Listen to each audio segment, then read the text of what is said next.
ប្រញាប់ចេញមកក្រៅភ្លាមមាត់ញញឹមបិទមាត់លែងចិត្តបែកនាងនឹងកូនតែប៉ុន្មានម៉ោងគេនឹកសឹងស្លាប់ទៅហើយគេឈានជើងចូលក្នុងបរិវេណផ្ទះធំម្ដងទៀតព្រោះដឹងថាលើកនេះគេប្រកាសជាអាចបានឃើញនាងហើយគេពិតជាឃើញនាងមែនខេត្រាប្រកូនប្រុសចេញមកនាងឃើញគេបោះជំហានមករកនាងស្នាមញញឹមដែលពេញដោយភាពរំភើបវាក៏លេចចេញមកគេពិតជាមករកនាងមែនគេកំពុងតែបោះជំហានចូលមកខេតអេលស្ទុះទៅរកនាងនឹងកូនគេនឹកនាងណាស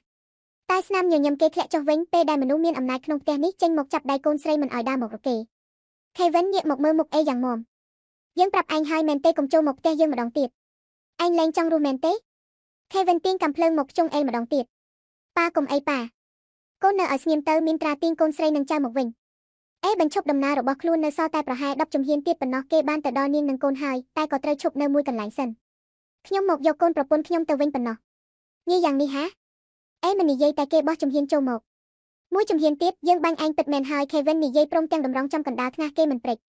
ប៉ាខេត្រាចាប់ដើមភ័យឡើងញ័រខ្លួនព្រោះនាងដឹងថាប៉ានាងពិតជាអាចបាញ់មែនហ៊ានទេបញ្ជាក់ចិត្តស្មោះរបស់ឯងជាមួយក្របកាំភ្លើងរបស់យើងអេញញឹមស្រស់ហើយដើរទៅមុខមិនព្រិចភ្នែកប៉ាគុំ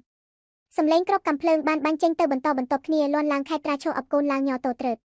ក្មេងតូចដែលឮសំឡេងខ្លាំងមុននេះក៏ស្រែកយំចេញមកខេត្រាបើកភ្នែកមកវិញឃើញថាអេនៅឈរចំពោះមុខនាងនឹងកូនទៅហើយនាងខំមើលគេតើគេមានរបួសកន្លែងណាទេ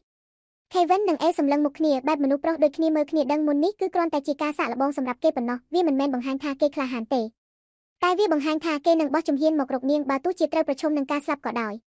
គេឆ្លងកាត់ក្របកាំភ្លើងមិនពេចភ្នែកដើម្បីតែអាចមកឈរក្បែរនាងឪពុកក៏គ្រាន់តែពិសោធន៍មើលថាមនុស្សប្រុសម្នាក់នេះស្រឡាញ់កូនស្រីខ្លួនខ្លាំងប៉ុណ្ណាគេជឿជាក់បានយ៉ាងម៉េចថាតទៅកូនស្រីគេនឹងមិនឈឺចាប់តែពេលនេះគឺឃើញហើយគេជឿជាក់បាននេះជាឱកាសលើកចុងក្រោយរបស់ឯងខេវិននិយាយហើយដើរចូលទៅក្នុងផ្ទះបាត់ខេត្រាងាកមកមើលគេវិញដោយទឹកភ្នែករលីងរលោង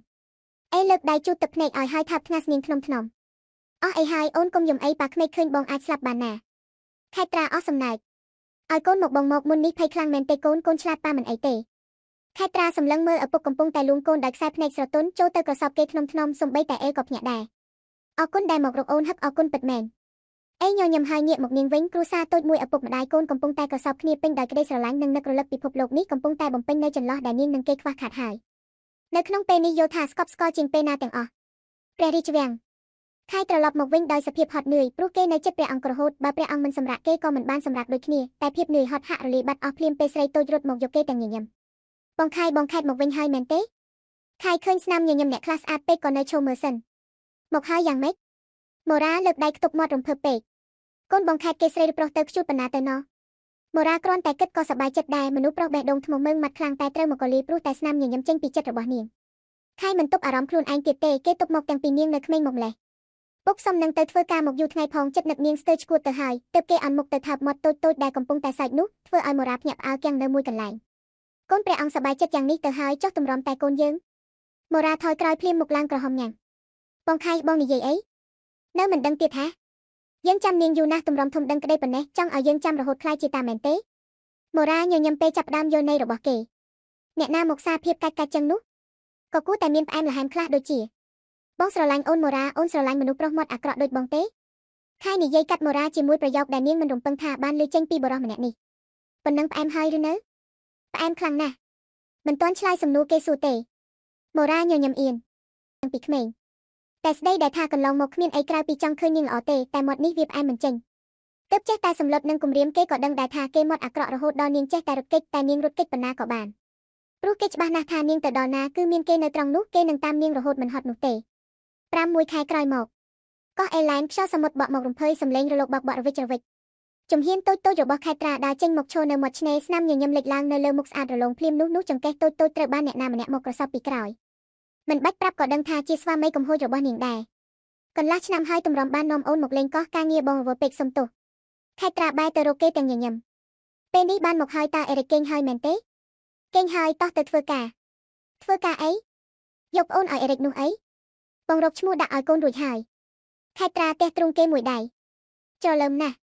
អេឃើញប្រពន្ធអៀនបែបនេះគេអស់សំណើចអបថាបថ្ពាល់ប្រពន្ធថ្នមខ្នាញ់ញញពេកតែខេត្រាចាប់ទាញច្រមុះគេចេញវិញណែបងនេះខេត្រាទៅសូចូលក្នុងទ្រូងមុំរបស់គេទ្រូងនេះហើយដែលតែងតែផ្ដល់ភាពកក់ក្ដៅផ្ដល់នៅអារម្មណ៍សុវត្ថិភាពដល់នាងគ្រប់ពេលរៀងក្រាស់ក្រសោបនាងណែនទ្រូងហងមួយនេះទម្រាំគេអាចក្រសោបបានមិនញីទេគេនឹងមើលថែថ្នាក់ថ្នមឲ្យនាងនៅស្គាល់តែជាតិផ្អែមដូចទឹកឃ្មុំគេស្ពត់ជាមួយខ្លួនឯងទឹកភ្នែកមនុស្សស្រីម្នាក់នេះអាចហូរមកបានព្រោះតែក្តីរំភើបប៉ុណ្ណោះបងស្រឡាញ់អូនខេត្រាអូនក៏ស្រឡាញ់បងអេ ពរបូមាត់ក្រាស់អន់ទៅថាបមាត់តូចធ្នមក៏មានការថាបតពីនាងមកវិញញឹមហើយលើកបីទៅសម្ដៅទៅបន្ទប់ភ្លាមតភរិយាលើក្រែតាមដោយរាងកាយក្រាស់របស់គេមកជាមួយមាត់ទាំងពីរថាបគ្នាបង្កប់ដោយមនោសញ្ចិតនេះយ៉ាងជ្រៅគេរកលមាត់មកនៅត្រង់កញ្ចឹងខ្សឹកខ្ចីដៃក្រាស់ចាប់ទាញអាវរបស់នាងចេញធ្វើឲ្យសឹងតែអាក្រាតកាយទៅហើយកម្ដៅក្នុងខ្លួនកើនឡើងមិនអាចចាប់ជាប់គេប្រុងនឹងចាត់ការនាងទៅហើយតែកូនយំហើយសំឡេងយំរបស់កូនដែលកំពុងតែគេងលក់លាន់ឡើងមកធ្វើឲ្យខេតរុញគេចេញវិញហើយទៅមើលកូនយ៉ាងលឿនកូនម៉ាក់កាត់អីមែនទេកូននៅគេងលើក្រែធ្វើមុខឡើងស្អុយប៉ែលោកកូនមិនក៏ខ្វះពេលយំលេះកូនឃ្លានមែនទេមកម៉ាក់ឲ្យកូនអំណាក្រោកអង្គុយធ្វើមុខកាន់តែស្អុយគេមើលទៅកូនប្រុសដែលកំពុងតែនៅលើទ្រូងម្ដាយកូនប្រុសម្នាក់នេះកំពុងតែប៉ះពាល់ប្រពន្ធគេយ៉ាងស្របច្បាប់ឆ្ងាញ់ណាស់មែនទេកុំខ្លាំងពេករបស់គេប៉ាទេកូនបងនិយាយអីហ្នឹងនិយាយការពិតឲ្យកូនទឹកដោះគោវិញទេមួយនេះរបស់បងទេមិនត្រឹមតែនិយាយតែគេទៅសូលទៅចូលរកនាងពិតមែនព្រមទាំងថាបង្ខាំងទៀតដែរទំនេរមនុស្សឈួតបងនេះល្ងាចឡើងថ្ងៃរៀបលិចពន្លឺព្រះអាទិត្យប្រែមកជាពណ៌មាសចាំងជាមួយផ្ទៃសមុទ្រធ្វើឲ្យកោះមួយនេះកាន់តែស្អាតគ្រួសារតូចមានប៉ាម៉ាក់និងកូននាំគ្នាដើរលេងនៅឆ្នេរសមុទ្រពេញដោយស្នាមញញឹមយ៉ាងកក់ក្ដៅបងនឹងស្រឡាញ់អូនបែបនេះយូរប៉ុណ្ណារអេញញឹមហើយចង្អុលទៅព្រះអាទិត្យ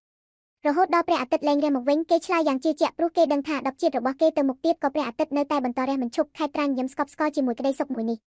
ទម្រាំបានមកដល់ចំណុចនេះយើងឆ្លងកាត់ច្រើនណាស់មានកំហុសខ្ញុំខ្លះកំហុសរបស់អ្នកខ្លះតែចុងក្រោយយើងនៅតែសម្រេចចិត្តកាន់ដៃគ្នាមិនព្រមលែងព្រោះចំណុចខ្សោយខ្ញុំជាអ្នកចំណុចខ្សោយអ្នកជាខ្ញុំយើងស្ម័គ្រចិត្តចាញ់គ្នាក៏មិនរើរស់នៅឆ្ងាយពីគ្នាដែរព្រោះយើងទាំងពីរអ្នកពិតជាស្រឡាញ់ស្មោះត្រង់និងជឿជាក់លើស្នេហាមួយនេះស្នេហាដាច់ខាតមិនធ្វើឲ្យមនុស្សឈឺចាប់ទេបើនៅក្នុងទំនាក់ទំនងមួយហើយវាធ្វើឲ្យអ្នកឈឺចាប់នោះមិនមែនជាស្នេហាទេ